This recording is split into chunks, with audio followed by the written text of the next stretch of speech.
উফ, কি গরমটাই না পড়েছে। ও মা, এ তো দেখছি সবাই এসে উপস্থিত। কি, তোমাদের গরমের ছুটি পড়ার তো সময় হয়ে গেল।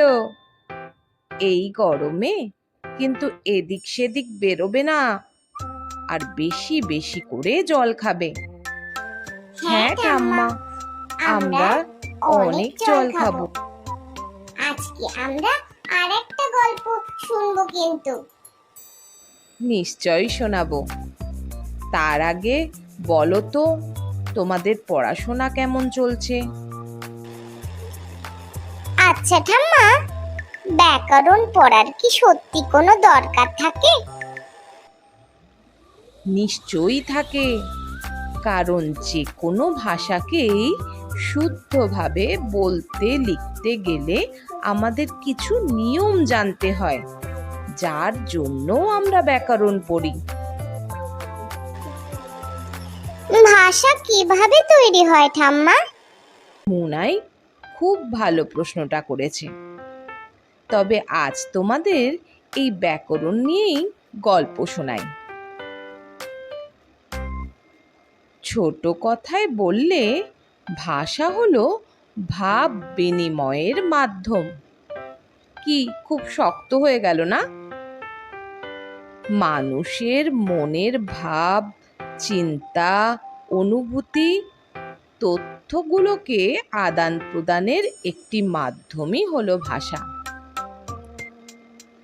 মৌখিক বা কথ্য আর লিখিত কিংবা সাংকেতিক, এই দুই ধরনের ভাষা হতে পারে।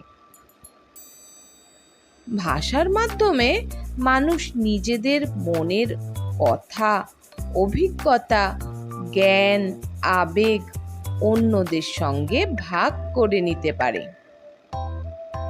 এই ভাষাকে তৈরি করতে গেলে আবার লাগে ধ্বনি, বর্ণ, অক্ষর, শব্দ এবং বাক্য। ধ্বনি কাকে বলে? পড়ালেখা শেখার সময় সবার প্রথমে তোমরা অ, আ, ক, খ নিশ্চয়ই পড়েছ। ধ্বনি শব্দের অর্থ হলো আওয়াজ, আর এই অ, আ এগুলো যখন আমরা মুখে উচ্চারণ করি তখন এগুলোকে বলা হয় ধ্বনি। যেমন অ, আ। তাহলে বর্ণ বা অক্ষর কাকে বলে? হ্যাঁ, অ, আ, ক, খ যখন আমরা মুখে বলি তখন তো হয় ধ্বনি, কিন্তু যখন এগুলোকেই আমরা লিখে প্রকাশ করি তখনই এগুলো হয়ে যায় অক্ষর। তাহলে কি শিখলে? মুখে বলার সময় এগুলোই ধ্বনি, আর লেখার সময় এগুলোকে বলা হয় অক্ষর।